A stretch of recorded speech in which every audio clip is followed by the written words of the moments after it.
My name is Kat Paul, and I'm a communication major at Anderson University, concentration in public relations. As far as when I was first interested in writing, it's a difficult question because I don't remember a time that I wasn't interested in it. My mom likes to tell this story of, she claims that I was 4 years old, and we went to the public libraries. We just went on library visits a lot, it's kind of what we did, and she likes to tell a story of me pointing to a book up on the shelf and saying, Mommy, one day I want one of those with my name on it. Voice almost saying, well, Kat, it's time to write a book now. I was like, really? God, like a full book, like a novel? And he said, sure. So I sat down and started working on that when I was 17. I'm trying to finish up high school and then going home and writing this thing that it did turn out. I mean, it is novel length, so technically I've written a novel. It needs to go through a few editing run-throughs.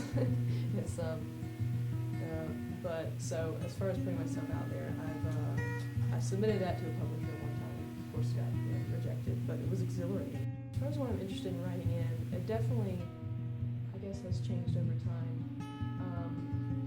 What I write now is I'm working on writing short fiction pieces because I can blog, but I've started doing use it kind of as a writing portfolio because I'm trying to use that as a platform to maybe get discovered or get an audience and try to figure out what people are interested in. Just have a place to put all my writing now that I've decided to put it out there in the world. But for years when I wasn't putting my writing out there, I just wrote it for myself and kept it to myself. Maybe would show a couple of close friends. All kinds of things. Always fiction. I don't really do creative nonfiction. Always fiction. So I would get the biggest kick out of making just all kinds of characters up, just all kinds of really realistic characters, like people that could be real, people that you could know. One time I did have a story that had a protagonist that was pretty much extremely strongly based off of a really good friend of mine. And I told her too, I was like, this character in this story is pretty much straight up based off of you. Like, it's not always that strong of a resemblance. I'll take qualities from people that I know. And it's interesting, it kind of depends. It's not just people that I always like either. I'll take qualities from people that I don't like, trying to make a character unlikable. Love Robert Louis Stevenson, love Harper Lee, Stan Mockingbird. Herman Melville, I read Moby Dick a couple years ago, which is surprisingly a hilarious book.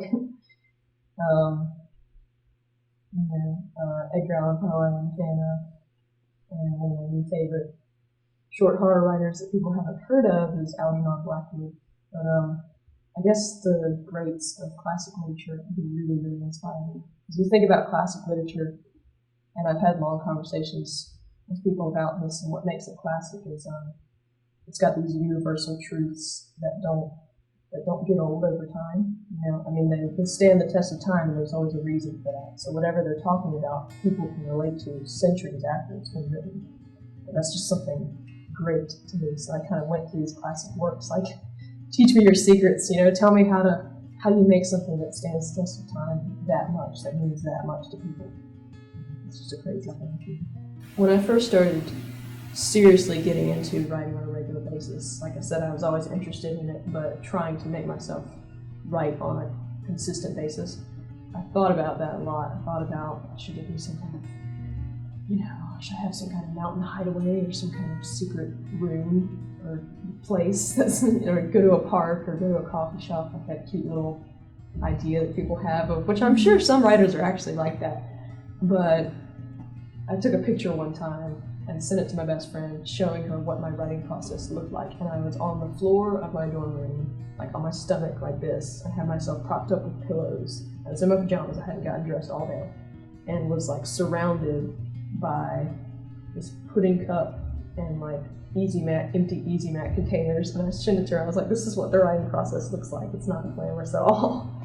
Maybe for some people it is, but I don't know. That's kind of one of the misconceptions that I had, that I ran into, was there's not necessarily, a fancy place that you have to be. It's really just kind of this empty third space that exists when you're just alone and you get inside your own head. One of those dreams that people sort of, not scoff at, but people kind of smile, because they don't actually expect that you're going to do it.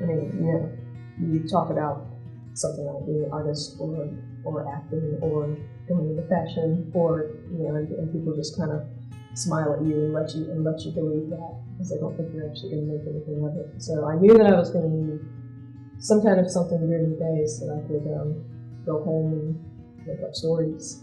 So I guess I don't see myself doing it for a living so much as just something that I'm able to do on my own time and always keep doing. I mean, I definitely see myself just doing it, I guess, until I die. I mean, when I'm, 87 and maybe in a home somewhere, I will find a way for someone to give me a computer or a notepad, scribbling out my old lady stories.